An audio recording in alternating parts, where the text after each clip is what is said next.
اعوذ باللہ من الشیطان الرجیم بسم اللہ الرحمن الرحیم ان اللہ وملائکتہ یصلون علی النبی یا ایہا الذین آمنوا صلوا علیہ وسلموا تسلیما اللہم صلی علی سیدنا ونبینا وشفیعنا ومولانا محمد وعلی آل محمد وبارک وسلم۔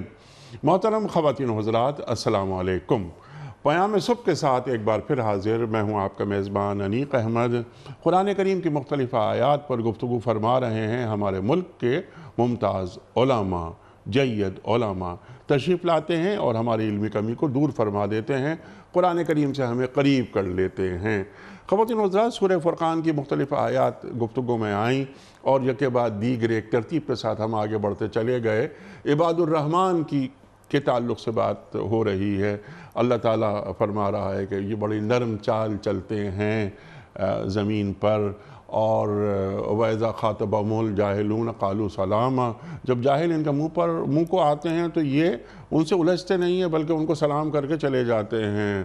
وَإِذَا مَرُّوا بِاللَّغْوِ مَرُّوا كِرَامًا، کسی لغو چیز سے ان کا گزر ہوتا ہے تو یہ شریف آدمیوں کی طرح وہاں سے گزر جاتے ہیں۔ اور بہت ساری باتیں سامنے آئیں کہ یہ جو رحمان کے بندے ہیں، جو شرف والے بندے ہیں، ان میں کون کون سے اوصاف اور کون کون سی خوبیاں ہوتی ہیں، اور جو قرآن کریم کی آیات انہیں سنائی جاتی ہیں تو یہ اندھے بہروں کی طرح ان آیات پر گرتے نہیں ہیں۔ اللہ اکبر، اللہ اکبر۔ اب اللہ فرما رہا ہے اور ایک دعا سکھا رہا ہے کہ ربنا ہب لنا من ازواجنا وذریاتنا قرۃ اعین وجعلنا للمتقین اماما۔ اس آیت پر ہم بات کروائیں گے اپنے عہد کے ایک جید عالم دین سے۔ یہ سورہ فرقان کی آیت نمبر 74 ہے۔ اس آیت میں اللہ کیا فرما رہا ہے؟ عباد الرحمن، رحمان کے بندوں کا شرف یہ ہے کہ یہ اللہ سے دعا مانگتے ہیں۔ کیا دعا مانگتے ہیں کہ اے اللہ، جو ہماری بیویاں، ہمارے بچے، ان کو ہمارے لیے ہماری آنکھوں کی ٹھنڈک بنا اور ہمیں متقیوں کا امام بنا۔ یہاں مقتدی بننے کی بات نہیں ہو رہی، یہاں امام بننے کی بات ہو رہی ہے۔ اللہ اکبر۔ اللہ ہمیں کہاں دیکھنا چاہتا ہے اور کیسی دعا ہمیں یہاں سکھا رہا ہے۔ قرآن کریم میں رکھ دی گئی، قیامت تک کے لیے رکھ دی گئی۔ ہم مسلسل پڑھتے رہیں گے۔ میں ٹھیک ہو گیا یہ کافی نہیں ہے، میں راہ راست پر آ گیا یہ کافی نہیں۔ میرے افراد خانہ، یا ایھا الذین آمنوا قوا انفسکم واہلیکم نارا، یہ بھی اللہ تعالیٰ قرآن کریم میں فرماتا ہے کہ اے لوگو جو ایمان لائے ہو، اپنے آپ کو اور اپنے اہل خانہ کو جہنم کی آگ سے بچاؤ۔ بہت ساری باتیں اس ذیل میں ہوں گی۔ یہاں پر قرۃ اعین یعنی آنکھوں کی ٹھنڈک سے کیا مراد ہے؟ ایک گوشے میں بیٹھ کر، ایک تنہائی میں بیٹھ کر محض دعائیں مانگ لینا کافی ہے، یا اپنی اولاد کی تربیت کرنا، اس انداز میں تربیت کرنا کہ اولاد آنکھوں کی ٹھنڈک بنے؟ اگر میری اولاد بہترین سوٹ پہن کے، ٹائی وائی لگا کر بہت اچھی جاب کر رہی ہے، لاکھوں روپے کما رہی ہے، تو میری آنکھوں کی ٹھنڈک پہ بن رہی ہے یا وہ دین پر عامل ہے؟ اور جب میں اسے دیکھ رہا ہوں کہ میری اولاد دین پر عامل ہے تو تب وہ آنکھوں کی ٹھنڈک بنتی ہے۔ سیکھیں گے ہم علامہ رضی جعفر صاحب قبلہ سے۔ علامہ صاحب، آپ کا میں بہت شکر گزار، آپ تشریف لائے۔ خواتین و حضرات، علامہ صاحب سے کون واقف نہیں، ہمارے ملک کا بہت محبوب اور مقبول نام۔ ہمیشہ ہم سب علامہ صاحب سے سیکھتے ہیں۔ علامہ صاحب کو خوش آمدید کہتے ہوئے پروگرام کا آغاز اللہ تعالیٰ کے بابرکت نام سے۔ سورہ فرقان آیت نمبر 74۔ اعوذ باللہ من الشیطان الرجیم، بسم اللہ الرحمن الرحیم۔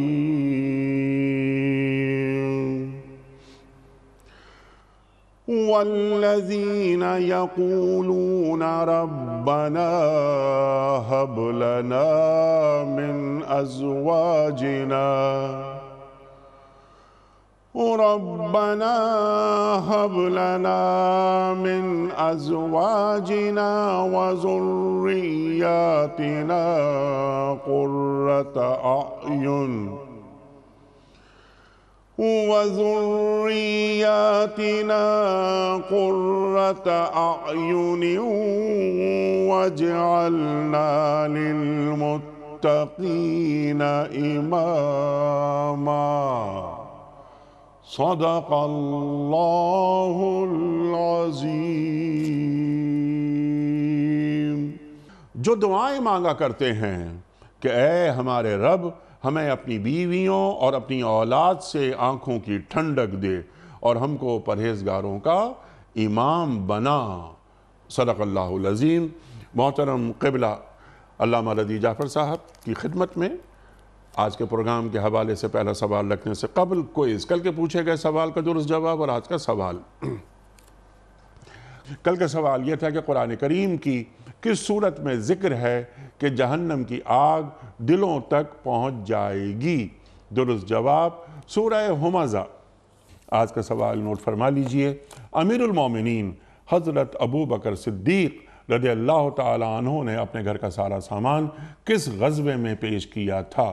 غزوہ تبوک میں، غزوہ موطا میں یا غزوہ خندق میں؟ جو درست جواب آپ سمجھتے ہوں روانہ فرمائیے۔ ہمارے فون نمبرز ہیں 0092213452709۔ ہمارا دوسرا فون نمبر ہے 009221343000980۔ ہمارا ای میل ایڈریس ps@dunyatv.tv۔ ہمارا SMS کا نمبر 3031 اور خواتین و حضرات ہمارا واٹس ایپ کا نمبر ہے 009232182500194۔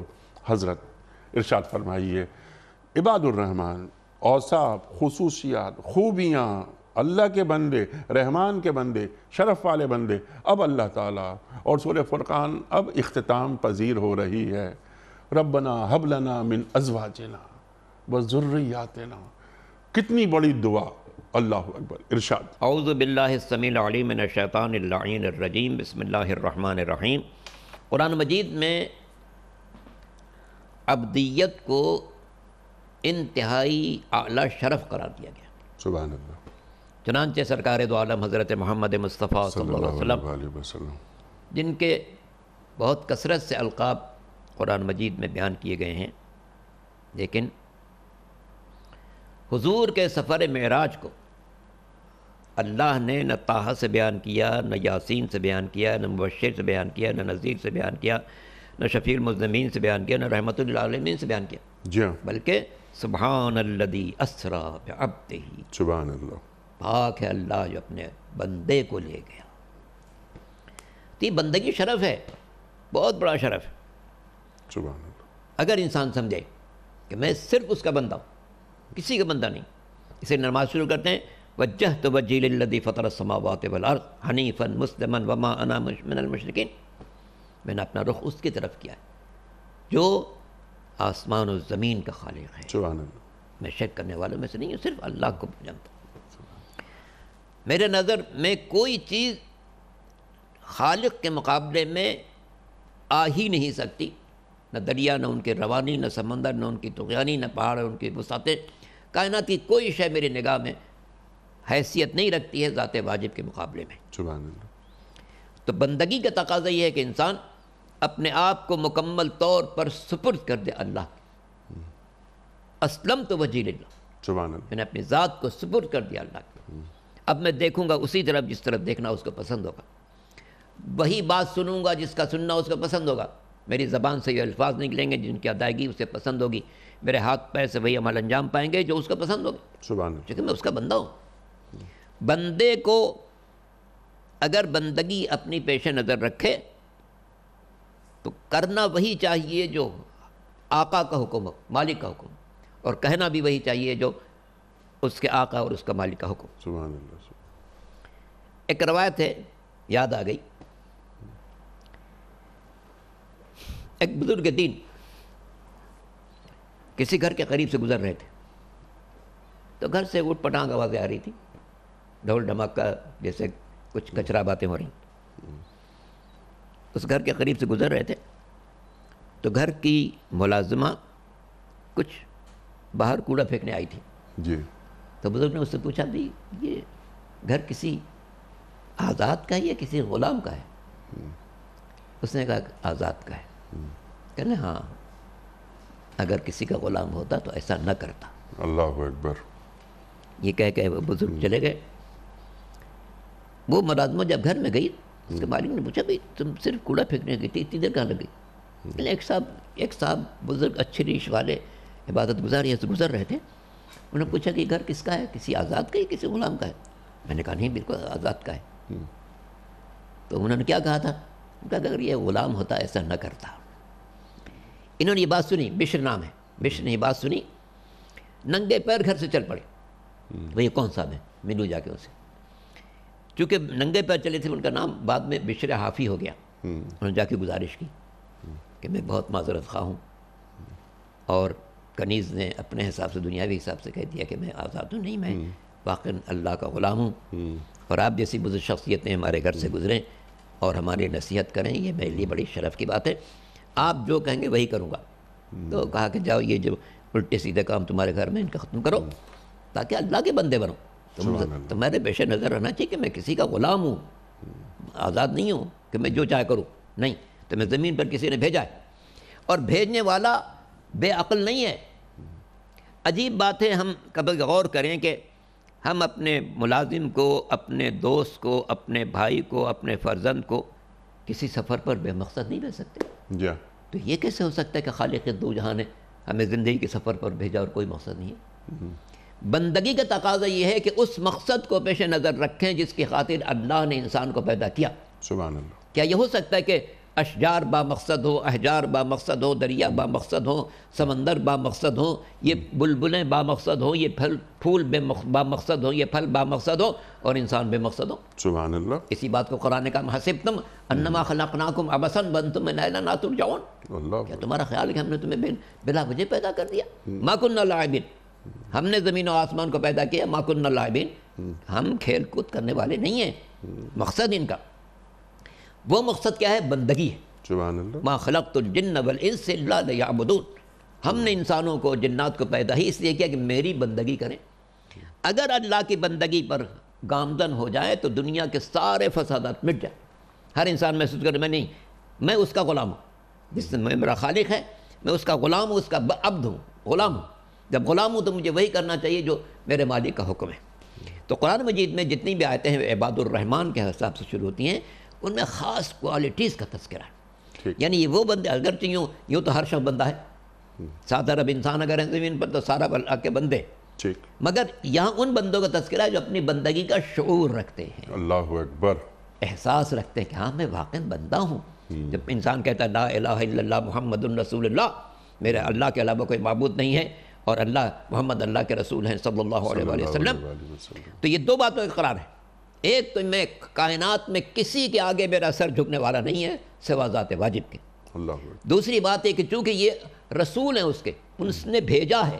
کس نے بھیجا؟ میرے خالق نے بھیجا، میرے مالک نے بھیجا، جو میرے حیات اور موت کا مالک ہے اس نے بھیجا ہے. جب اس نے بھیجا ہے تو مجھے بات اسی کی ماننی چاہیے، کسی اور کی نہیں ماننی چاہیے. نفس امارہ کی بات ماننے کے بجائے اس ذات کی بات ماننی چاہیے کہ ما ینطق عن الہوی ان هو الا وحی یوحی، جو صرف وہی کہتا ہے جو اس کے وحی کا اشارہ ہوتا ہے. سبحان اللہ.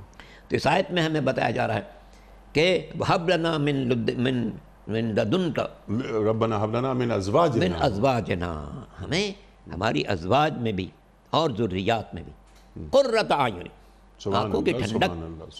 بندے کسی جو اللہ کا خالص بندہ ہے اس کی آنکھوں کی ٹھنڈک کب ہو سکتی ہے؟ جب وہ اپنے کاموں کو، اپنی چیزوں کو بندگان خدا کے درمیان اللہ کی بندگی کے نگاہ سے دیکھے کہ میری یہ زوجہ، میرا یہ بیٹا اگر اس راستے پر ہے جو اللہ کو پسند ہے تو میری آنکھوں کی ٹھنڈک ہے. اور اگر اس راستے بنی ہے جو اللہ کو پسند ہے تو میری آنکھوں کی ٹھنڈک نہیں ہو سکتا. میری آنکھوں کے رخون ہے وہ کہ میں کیسا دیکھ رہا ہوں، یہ میری بھی زوجہ اور یہ غلط کام پر کر رہی ہے، میری زوجہ اور اللہ کے حکم کی نافرمانی کر رہی ہے، میری زوجہ نماز نہیں پڑھ رہی، میری زوجہ نماز روزہ نہیں رکھ رہی، میری زوجہ کار خیر نہیں کر رہی ہے، میرا بیٹا صحیح راستے پر نہیں چل رہا ہے، میرا بیٹا محمد کا غلام نہیں بن رہا، میرا بیٹا اللہ کا فرما بردار نہیں بن رہا. یہ میری آنکھوں کا ٹھنڈک کیسے ہو سکتے ہیں؟ آنکھوں کی ٹھنڈک بھی ہو سکتا ہے کہ جو سر تاپا اللہ کی بندگی میں ڈوبا ہوا ہو. اگلا فقرہ جو ہے یہ ایک خاص معنی رکھتا ہے. ہمیں امام بنا متقین کا. امامت کا ایک تو عہدہ ہوا ہے جو سب سے پہلے حضرت ابراہیم علیہ السلام کو ملا، انی جاعلک للناس اماما، اماما، تو وہ تو ایک خاص عہدہ ہے جو پوری کائنات پر ان کو امامت عطا کی گئی ہے۔ ٹھیک، اس سے پہلے جناب ابراہیم سے پہلے کسی کو عہدہ نہیں ملا، انبیاء گزرے، آدم گزرے، ہود گزرے، صالح گزرے، جناب نوح جیسی شخصیت گزری، ادریس گزرے، مگر کسی کو اللہ نے یہ عہدہ نہیں دیا۔ ٹھیک، پہلی ذات جن کو یہ عہدہ دیا گیا ہے وہ حضرت ابراہیم علیہ السلام ہے، سبحان اللہ، اور وہ جو امتحان کی ایسی منزل پر گزرے ہیں جس پر کوئی نبی نہیں گزرا ہے، کہ قدرت نے کہا کہ تم اپنے بیٹے کو ہمارے نگاہوں کے سامنے ذبح کرو، اور باپ نے بیٹے سے تذکرہ کیا، یا بنیہ انی ارا فی المنام انی اذبحک، بیٹے میں خواب میں دیکھ رہا ہوں تجھے اپنے ہاتھوں سے ذبح کر رہا ہوں، فانظر ماذا ترى، تو بتا تیری کہہ رہا ہے۔ باپ بھی با کمال، بیٹا بھی با کمال، اللہ اکبر، ان کا یا ابت افعل ما تؤمر ستجدنی انشاءاللہ من الصابرین، بابا جو حکم ملا انجام دیجئے، آپ مجھے صابر پائیں گے۔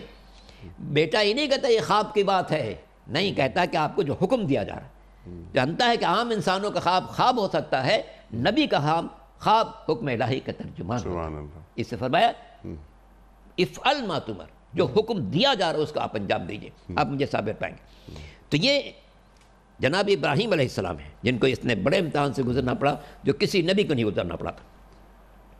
جب قدرت نے کہا انی جاعلک للناس اماما، تمام انسانوں کا، کوئی ایک انسان نہیں، تمام انسانوں کا امام بنا رہا ہوں، قال من ذریتی، کیا میری اولاد میں بھی کسی، قال لا ینال عہد الظالمین، ٹھیک، جس کے دامن پر ظلم کا کوئی دھبا ہوگا اس کو یہ عہدہ نہیں ملے گا۔ سبحان اللہ، تو یہ تو امامت، وہ امامت کبریٰ ہے جس کو کہا گیا ہے ٹھیک، کہ اللہ کی طرف سے وہ عہدہ عطا کرنا کہ جس میں ایسے انسانوں کا عطا کیا جائے گا جن کے دامن پر ظلم کا کوئی دھبا نہ ہو۔ سبحان اللہ۔ اچھا علامہ صاحب، یہاں پر جو بات ہے جی، وہ قیادت کے معنی میں ہے۔ ٹھیک، امام کا لفظ ڈکشنری کے اعتبار سے، ٹھیک، وہ جو عہدہ ہے وہ تو صرف ابراہیم علیہ السلام کو ملا اور اس کے بعد اس کو ملے گا جس کے دامن پر ظلم کا کوئی دھبا نہ ہو، ٹھیک، لیکن ڈکشنری کے اعتبار سے قیادت کے معنی میں، ٹھیک، یعنی میں نیکیوں میں اتنا آگے بڑھوں، سبحان عبادتوں میں اتنا آگے بڑھوں، کار خیر میں اتنا آگے بڑھوں، پاکیزگی سیرت میں اتنا آگے بڑھوں، کردار کی بلندی میں اتنا آگے بڑھوں، گویا میں روحوں کا پیشوا بن گیا۔ سبحان اللہ، سبحان اللہ۔ اور یہاں پر مجھے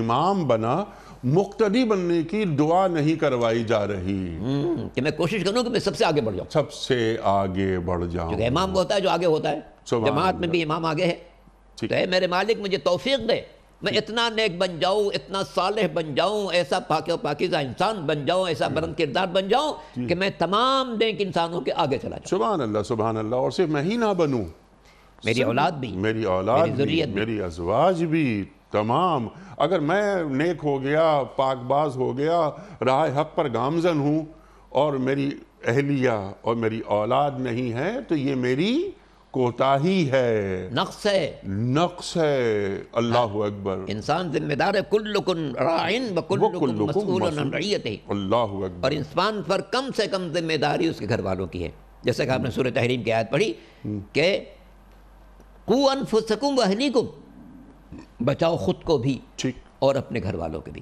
یہ لفظ قو بتا رہا ہے کہ خطرات ہیں۔ ٹھیک، اگر کسی بچے سے آپ کہتے ہیں دیکھو بیٹا ذرا جی، بچ کے چلنا، اس کا مطلب کوئی بات آگے ہے، کوئی پھسلن ہے، کوئی گڈھا ہے، کوئی خرابی ہے۔ ٹھیک ہے، قرآن نے جب یہ کہا قو، اس کا مطلب یہ کہ آگے کچھ ہے، کچھ خرابیاں ہیں جن سے اپنے آپ کو بھی بچانا ہے اور اپنے گھر والوں کو بھی بچانا ہے۔ سبحان اللہ، سبحان اللہ۔ علامہ صاحب یہ فرمائیے کہ قرۃ اعین، آنکھوں کی ٹھنڈک، اولاد اور ازواج، آنکھوں کی ٹھنڈک کب بنتی ہیں؟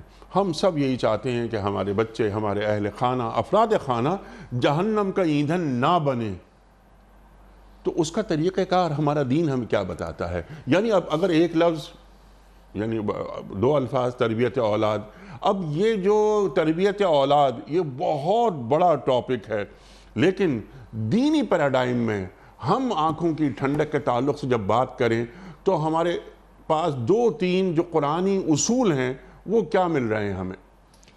پہلی بات یہ ہے کہ ذریات کا بھی تذکرہ ہے، ازواج کا بھی تذکرہ ہے۔ جی ہاں، ہمارے لیے جو آئیڈیل اس کائنات میں ہے، لقد کان لکم فی رسول اللہ اسوۃ حسنہ، سبحان اللہ، ہمارے رسول کی زندگی میں بہترین نمونہ ہے۔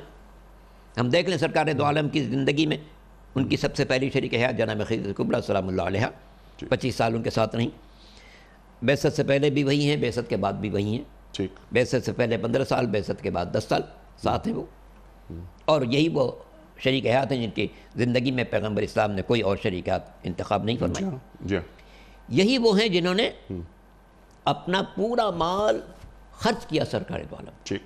تاریخ میں یہ بات محفوظ ہے کہ جب جناب خدیجہ سے پیغمبر اسلام کی شادی ہوئی تو آپ نے جناب خدیجہ نے اگلے روز اپنے منیجر کو بلایا اور کہا کہ جاؤ جس وقت حرم میں سب لوگ سرداران قریش بیٹھے ہوں گے ان کے سامنے جا کے اعلان کرنا کہ آج تک جتنے مال و دولت پر خدیجہ کا اختیار تھا آج سے اس پر اختیار ہوگا محمد ابن عبداللہ کا صلی اللہ علیہ وسلم.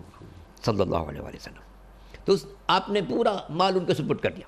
ٹھیک. عالم میں عرب کی سب سے مالدار خاتون معروف ہیں وہ. بعض تاریخوں میں تو لکھا ہے کہ ان کا سامان تجارت 80,000 اونٹوں پر جاتا تھا. جی مگر ان کے دل میں کیا رسول کی محبت تھی.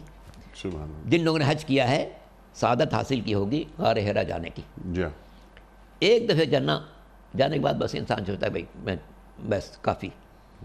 اب تو خیر ریلیاں بھی لگا دی گئی ہیں جس سے آپ آسانی سے وہاں اوپر جا سکتے ہیں.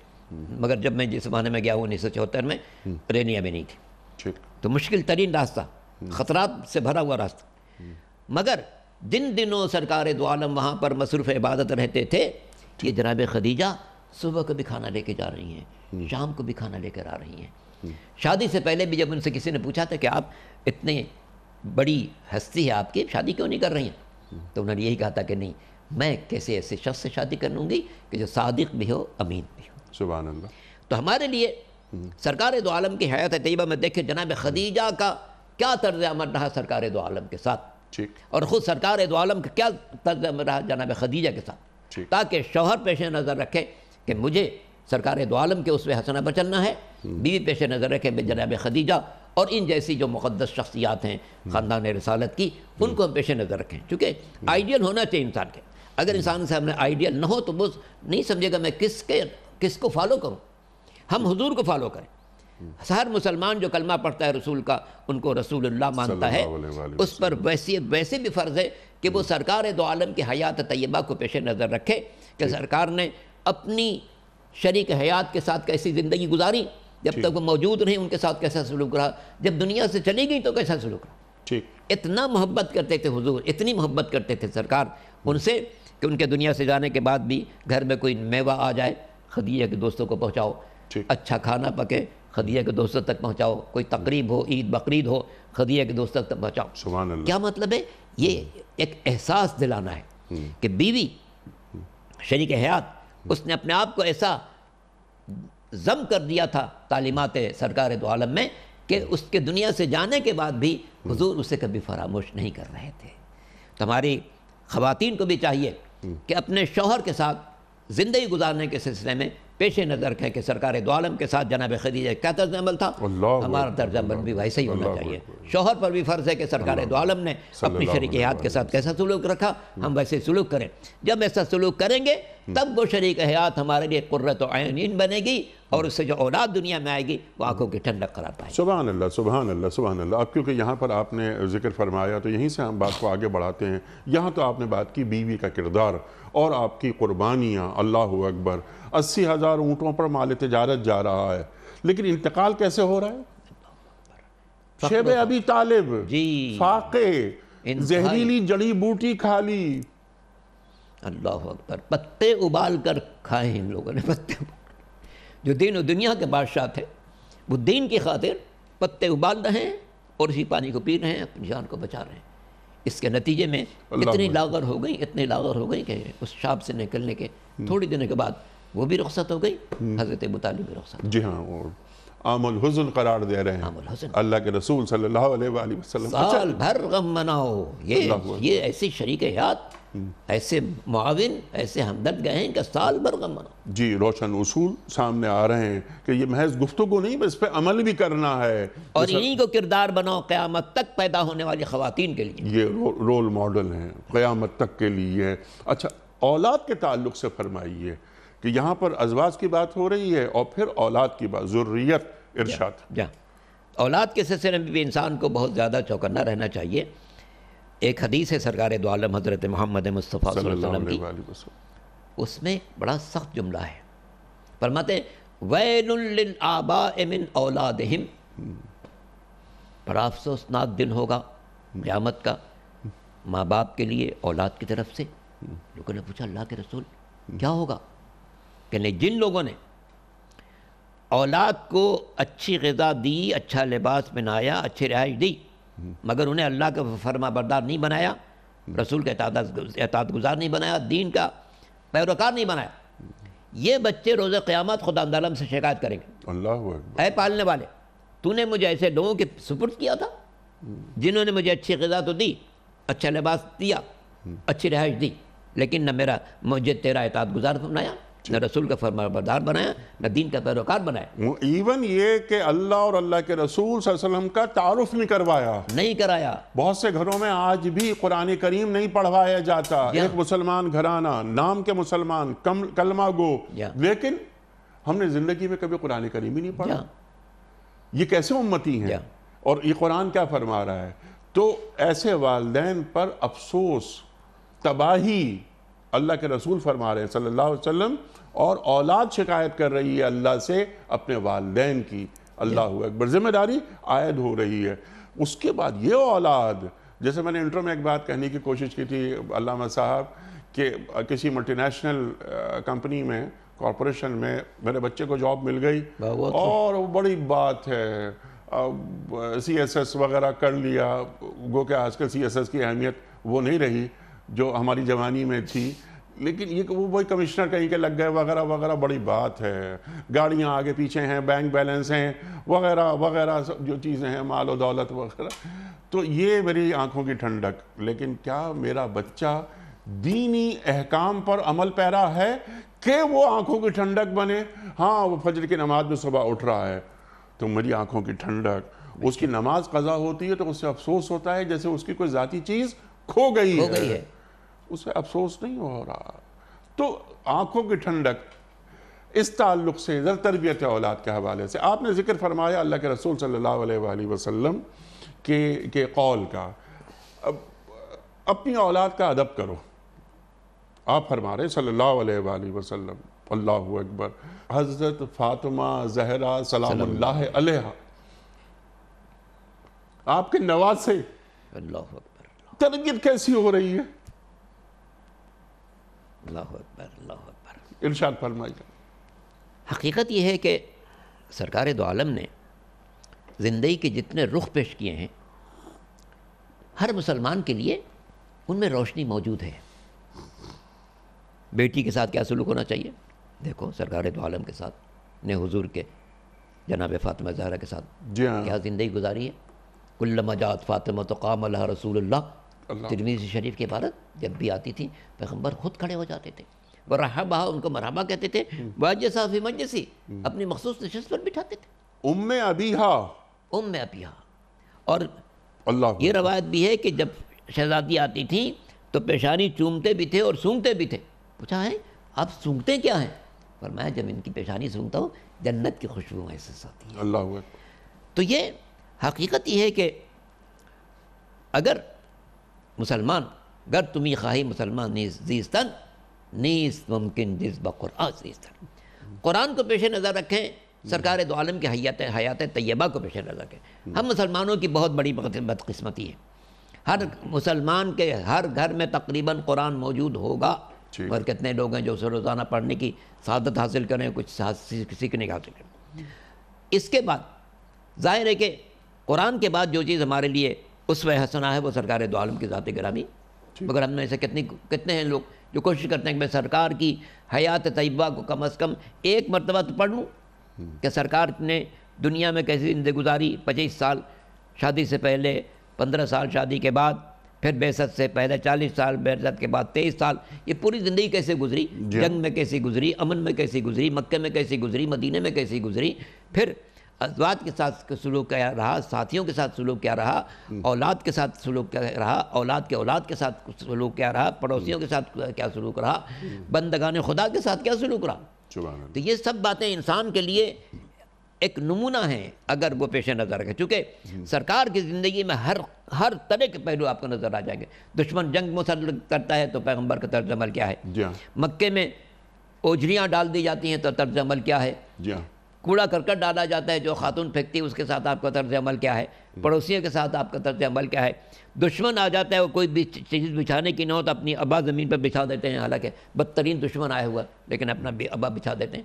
یہ تاکہ پتہ چلائے کہ مہمان آنے والا اگرچہ تمہارا بدترین دشمن ہو مگر اکرام ضیف، سبحان اللہ. مہمان نوازی کا تقاضا یہ کہ تمہارے پاس اگر کوئی چادر نہیں بچھانے کے لیے اپنے جسم کی ابا اتارو اور زمین پر بچھا دو، تاکہ محسوس کہا تم نے اس آنے والے کا احترام کیا. جی تو سرکار دو عالم کی زندگی سے انسان اگر سیکھنا چاہے تو سب کچھ موجود ہے، مگر افسوس یہی ہے کہ اس موضوع پر اردو میں، فارسی میں، انگریزی میں، ہر زبان میں کتابیں موجود ہیں، اور کتنے لوگ کوشش کرتے ہیں کہ میں سرکار دو عالم کی حیات طیبہ کو پورے طور پر پڑھوں اور دیکھوں میں کتنا ان کو فالو کر رہا ہوں. جب تک خود اپنا جائزہ نہیں لیں گے، حاسبوا قبل ان تحاسبوا، اپنا حساب خود لو قبل اس کے یوم حساب آ جائے. جب تک اپنا حساب نہیں کریں گے، اپنا محاسبہ نہیں کریں گے، اس وقت تک کیسے سمجھیں گے ہم کتنے رسول کے فالوور ہیں. جی ہاں، اور صرف یہ گفتگو محض گفتگو پھر رہتی ہے. مجھے قول یاد آ رہا ہے، حضرت علی کرم اللہ وجہہ کا آپ فرماتے ہیں کہ بہترین آدمی وہ ہے کہ جس کے اعمال بہترین ہیں، ورنہ اچھی باتیں تو برے لوگ بھی کر لیتے ہیں. کیا بات کہی ہے. اللہ اکبر، اللہ اکبر. اچھا مفتی علامہ صاحب، کیونکہ وقت اب ختم ہو رہا ہے رفتہ رفتہ، 2-3 باتیں مجھے آپ سے اور سیکھنی ہیں. اب یہاں پر ربنا حب لنا من ازواجنا وذریاتنا قرۃ اعین وجعلنا للمتقین اماما. کیا چیز مانگی جا رہی ہے؟ یعنی امامت، یعنی یہ ان سب کو آنکھوں کی ٹھنڈک بنا اور مجھے ان کا امام بنا.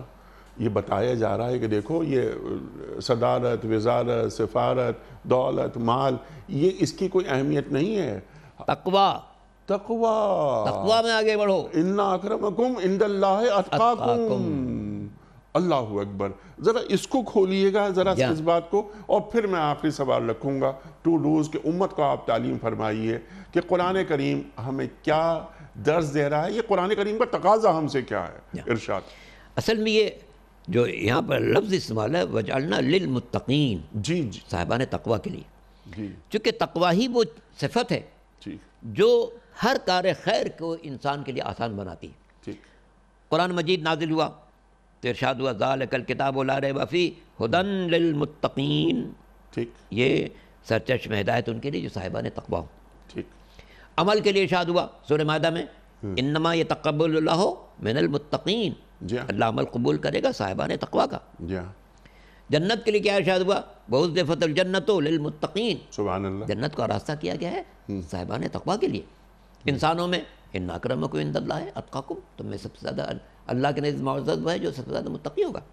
یہاں پر بھی اسی تسلسل میں وجعلنا للمتقین اماما.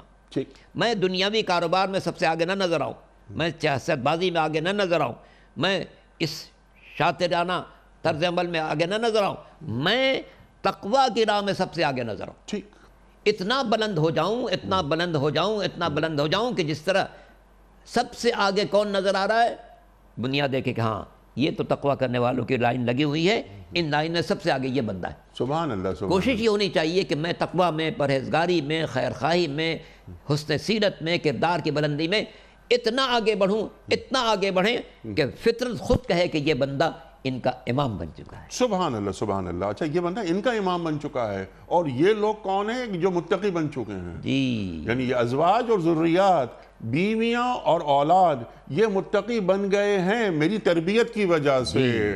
میں گوشہ گیر ہو کے نہیں بیٹھا، میں زاہد خشک نہیں ہوں، میں ایک حجرے میں بیٹھ کے میں اللہ اللہ کر رہا ہوں، خود تو ٹھیک ہو گیا، لیکن اگر میری بیوی، میرے بچے اس راہ پہ نہیں چل رہے جو اللہ اور اللہ کے رسول صلی اللہ علیہ وآلہ وسلم کا مطلوب ہے، تو میں اپنی ذمہ داریوں سے کما حقہ عہدہ برا نہیں ہو رہا.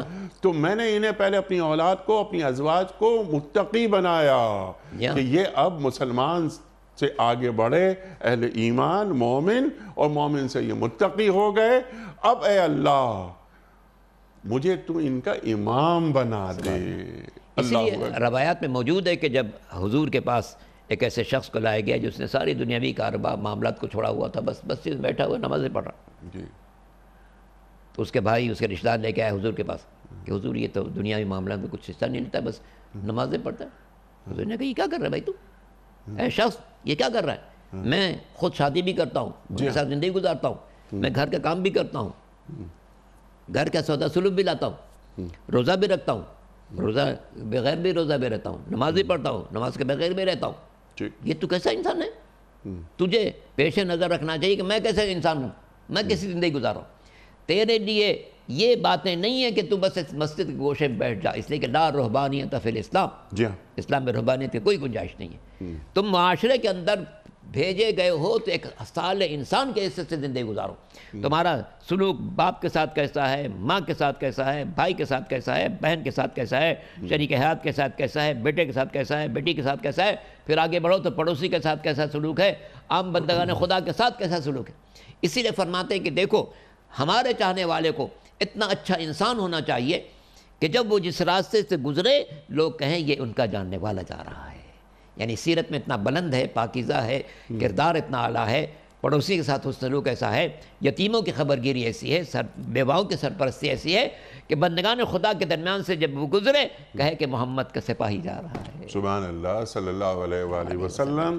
اور خاص طور پر غیر مسلم یہ کہیں کہ یہ محمد صلی اللہ علیہ وسلم کا امتی ہے، اس کا اخلاق اتنا بلند ہے، اتنا باکردار ہے. یہ اتنا باکردار ہے تو ان کے رسول کہاں ہوں گے، کیسے ہوں گے؟ سبحان اللہ. کاش یہ جو لوگ مغرب میں جا کے زندگی گزار رہے ہیں انہوں نے اپنے آپ کو ایسا بنایا ہوتا تو نہ جانے کتنے لوگ ان کو دیکھ کر سرکار دو عالم کے امتی بن جاتے. ہاں جب یہ اتنا اچھا انسان ہے، کردار میں اتنا بلند ہے، سیرت میں اتنا بلند ہے، دیانتداری میں اتنا بلند ہے، بندوں کے خاص سلوک میں اتنا اچھا ہے، بیواؤں کی خبرگیری میں اتنا اچھا ہے، یتیموں کی سرپرستی میں اتنا اچھا ہے، معاملات میں اتنا شفاف ہے، تو یقیناً جس کو یہ فالو کر رہا ہے وہ کتنا بلند ہوگا. تو کاش ان لوگوں نے سفیر اسلام بن کر وہاں زندگی گزاری ہوتی تو نہ جانے کتنی دنیا امت پیغمبر میں شامل ہو چکی. سبحان اللہ سبحان اللہ. کیونکہ ہر فرد ہے ملت کے مقدر کا ستارہ، اقبال فرما گئے. اچھا اب علامہ صاحب بالکل ایک سوال، سمپل سا سوال ہے نا، یہ تمام پوری گفتگو اس آیت کے ذیل میں کہ ربنا ھب لنا من ازواجنا وذریاتنا قرۃ اعین وجعلنا للمتقین اماما آپ نے عطا فرمائی. سبحان اللہ سبحان اللہ. بالکل بات کلیئر ہو گئی نا. یہ اب یہ کہ کرنے کا کام روڈ میپ ہوتا ہے نا، روڈ میپ جیسے اچھی اچھی باتیں، میٹھی میٹھی باتیں، بہت اچھی باتیں ہو جاتی ہیں صبح سے شام تک، بلکہ پوری اس کائنات میں ہم سنتے رہتے ہیں کون سا گھر ہے مسلمان گھر کہ جس گھر میں قرآن کریم موجود نہیں ہے. ہو ہی نہیں سکتا کہ اس گھر میں قرآن کریم نہ ہو. تو قرآن کریم تو موجود ہے، لیکن اصل چیز تو یہ ہوتی ہے کہ یا ایھا الذین آمنوا لما تقولون ما لا تفعلون کبر مقتا عند اللہ ان تقولوا ما لا تفعلون. بہت بڑی ناراضگی اللہ کے نزدیک. تو بتائیے، اور اگر یہ پیش نظر رکھتے کہ ان ھذا القرآن یہدی للتی ہی اقوم، یہ قرآن رہنمائی کرے گا اس راستے کی طرف جو سب سے پائیدار ہے، یہ کب رہنمائی ہوگی؟ جب ہم قرآن کو پڑھیں، سمجھیں، غور کریں کہ قرآن ہمیں کون سا راستہ بتا رہا ہے. جناب ابن عباس جو حبر الامت بھی ہیں، ترجمان القرآن بھی ہیں، وہ خود فرماتے ہیں کہ اگر میرے اونٹ کی رسی بھی گم ہو جائے تو میں اسی قرآن سے اس کو تلاش کر لوں گا. سبحان اللہ. اسی قرآن ایک نور ہے، سبحان اللہ، ایک روشنی ہے. جی ہاں بالکل. اور پھر اللہ سے ایک تعلق قائم ہو جاتا ہے کہ اگر وہ اونٹ کی رسی بھی گم ہو جائے تو میں دعا کروں گا، اللہ سے دعا کروں گا، تو اپنا ہر عمل اللہ تعالیٰ سے جوڑ دیا جائے، منسوب کر دیا جائے اور زندگیوں میں اللہ کو شامل کر لیا جائے. اس کا واحد راستہ بمصطفیٰ برسا خیش کرا کہ دوئی ہماؤز اگر بگو نہ رسیدی تمام بول حبیث. اللہ اکبر اللہ اکبر. اچھا سبحان اللہ. پھر وہی آپ نے بہت یہ دین کا جو ان آیات کی جو روح ہے، جو مغز ہے، جو پیغام ہے اللہ کا، جو درس ہے، جو روشنی ہے، وہ سامنے یاری لمحے موجود سے جوڑ دیجئے اس بات کو.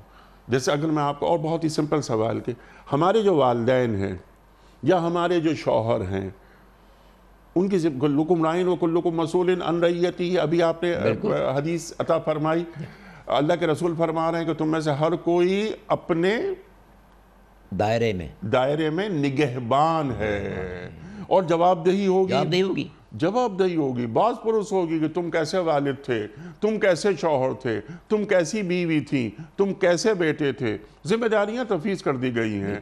ایسا نہیں ہے جیسے آپ نے آغاز کیا تھا کہ غلام، ہر آدمی ایک غلام ہے.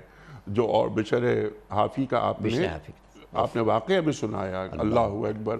اس وقت مجھے ایک جملہ یاد آ رہا تھا جب آپ نے فرمائی تھی بات کہ وہ شخص کتنا بد نصیب ہے کہ جسے اللہ اس کے حال پہ چھوڑ دے. جی دعا میں سکھایا گیا پالنے والے مجھے اپنے حال پر کبھی مت چھوڑنا، مجھے ہمیشہ، اسی لیے دن میں کم از کم 10 مرتبہ کہنا اہدنا الصراط المستقیم. سبحان اللہ، سبحان اللہ. اور اپنے مسائل اللہ پہ چھوڑ دینا، اللہ کو اپنی زندگیوں میں شامل کرنا، ترجیح اول بنانا، یہ دین کا تقاضا ہے نا.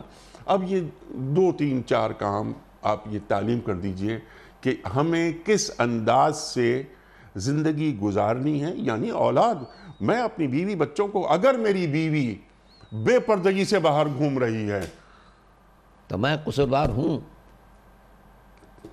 اور میرا بچہ اگر فجر کی نماز میں نہیں اٹھ رہا تو میں قصوروار ہوں، تو میں قصوروار ہوں. کیونکہ میں نے اس کو عادت نہیں ڈلائی، تربیت نہیں کی کہ میں اس کو صحیح راستے پر گامزن کروں. پھر وہ قرۃ اعین، پھر وہ آنکھ کی ٹھنڈک کیسے بنتی ہیں یہ بیویاں اور ایسی اولاد؟ پھر تو نہیں بنتی. تو اب ذرا سا وہ ٹریک کیا ہے زندگیوں میں، دین شامل کیوں نہیں ہے؟ اور اگلی بات، ہمارے معاشرے سے جو یہ مذہبی گرفت ہے یہ ڈھیلی کیوں پڑتی جا رہی ہے؟ 30 سال پہلے اسی شہر میں ایسا نہیں تھا جو آج ہے. ہم اور آپ کراچی میں رہتے ہیں، زندگیاں گزر گئی کراچی میں، کیا ایسے معاملات تھے؟ کیا یہ جو اقدار ہے ہماری، جو یہ دینی اقدار، اس طرح پامال ہوتی تھی پہلے کبھی؟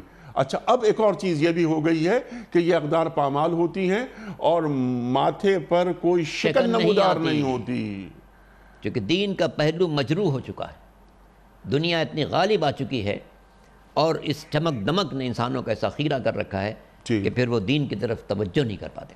اور پھر میں نے جیسا کہ اس کے قبل بھی کئی پروگرام میں بات عرض کی ہے کہ انسان کے لیے تعلیم کے ساتھ ساتھ تربیت انتہائی ضروری ہے. کاش ہمارے ذرائع ابلاغ پر میں بھی اس کا بات کا شعور ہوتا کہ وہ لوگوں کی تربیت پر پوری توجہ دیتے. اسکولوں کو دیکھ لیں، کالجوں کا نظام دیکھ لیں، جو ایک معین نصاب ہے بس کسی طرح سے پڑھا دیا گیا، بچوں کی تربیت پر کوئی خصوصی توجہ کہیں نہیں دی جاتی. اب اگر اسکول میں بھی توجہ نہیں دی جا رہی ہے اور ماں باپ بھی گھر پر توجہ نہیں دے رہے ہیں، صبح اٹھے نماز کے لیے اس کی فکر نہیں کہ میرا بچہ نماز پڑھ رہا ہے یا نہیں، میری بیٹی نماز پڑھ رہی ہے یا نہیں، بیٹی گھر سے نکل رہی ہے تو میں نہیں دیکھ رہا ہوں کہ باپردہ نکل رہی ہے، بے پردہ نکل رہی ہے، وہ کہاں جا رہی ہے، کالج کے بعد کس سے اس کا ملنا جلنا ہے، کہاں وقت گزار رہی ہے. ان باتوں پر توجہ نہ دیں اور بعد میں بگڑ جائے تو کون قصوروار ہے؟ مغربی دنیا میں جو لوگ ہیں انہوں نے سب سے بڑا نقصان اپنی اولاد کا اٹھایا ہے. جی ہاں.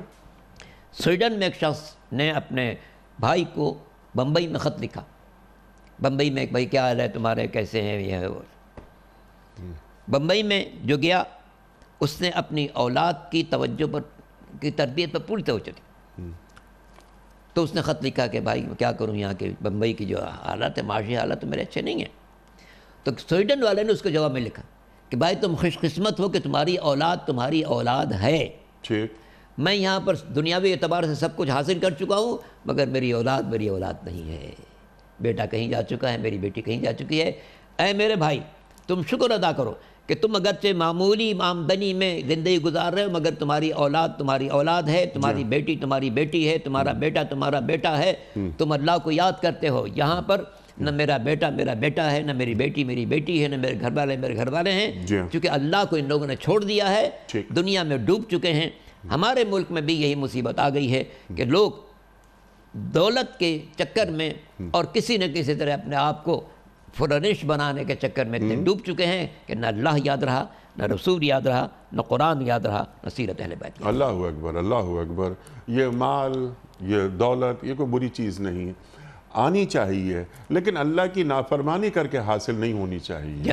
ایک بات تو بالکل یہ واضح ہے. یہ مال تو بہت اچھی چیز ہے نا، لیکن ایک فقرہ مجھے یاد آ گیا میری طالب السلام کا کہ فرماتے دیکھو مال برا نہیں ہے، مال کا تم پر مسلط ہو جانا برا ہے. یا اللہ. اور یا الذین آمنوا لا تلہکم اموالکم ولا اولادکم عن ذکر اللہ. مال مسلط نہ ہو جائے. مال کا ہونا برا نہیں ہے، مال کا تم پر مسلط ہو جائے. الہاکم التکاثر حتی زرتم المقابر. اللہ اکبر. تربیت اولاد، اور جس میں آپ نے بہت اچھی بات یہ فرمائی کہ والدین کی ذمہ داری ہے کہ میری اولاد، میری بیٹی کہاں جا رہی ہے، میرا بیٹا کہاں جا رہا ہے، ایک نظر رکھی جائے. کیونکہ یہی میری بیٹی کل کی ماں ہے، یہی میرا بیٹا کل کا باپ ہے. اور یہ صرف یہ اولاد نہیں، ہم تو جب وہاں ہماری ملاقات ہو روز حشر تو ہم یہ کہہ سکیں اللہ کے رسول صلی اللہ علیہ وآلہ وسلم کی خدمت میں کہ ہم اپنی اولاد چھوڑ کر نہیں آئے تھے، ہم آپ کی امتی چھوڑ کر آئے تھے. علامہ صاحب میں آپ کا بڑا ممنون. محترم خواتین و حضرات، علامہ صاحب کے ہم دلی شکر گزار آپ تشریف لائے اور کیا علمی گفتگو آپ نے عطا فرمائی. اللہ تعالی ہمارے علماء کو ہمیشہ سلامت رکھے. خواتین و حضرات، باقیہ مکمل ہوا ہمارے آج کے پروگرام کا. مزید گفتگو ہو سکتی ہے اس آیت کے حوالے سے، لیکن موٹی موٹی باتیں سب سامنے آ گئیں. کوئز. کل کا سوال ہمارا یہ تھا کہ قرآن کریم کی کس صورت میں ذکر ہے کہ جہنم کی آگ دلوں تک پہنچ جائے گی؟ درست جواب سورہ ہمزہ میں. آج کا سوال نوٹ فرما لیجئے. امیر المومنین حضرت ابو بکر صدیق رضی اللہ تعالی عنہ نے اپنے گھر کا سارا سامان کس غزوے میں پیش کیا تھا؟ غزوہ تبوک میں، یا غزوہ موتا میں، یا غزوہ خندق میں؟ جو درست جواب آپ سمجھتے ہوں روانہ فرمائیے. ہمارے فون نمبرز ہیں 0092213452709. ہمارا دوسرا فون نمبر ہے 009221343000980. ہمارا ای میل ایڈریس ps@dunyatv.tv. ہمارا SMS کا نمبر 3031. اور خواتین و حضرات ہمارا واٹس ایپ کا نمبر ہے 00923218250194. وقت قرآن اندازی کا.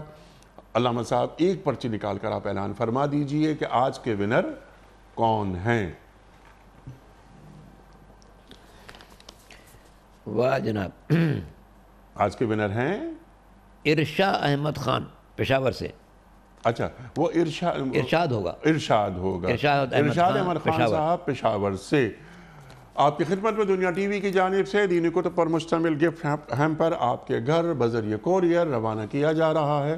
آپ کو بہت بہت مبارک ہو.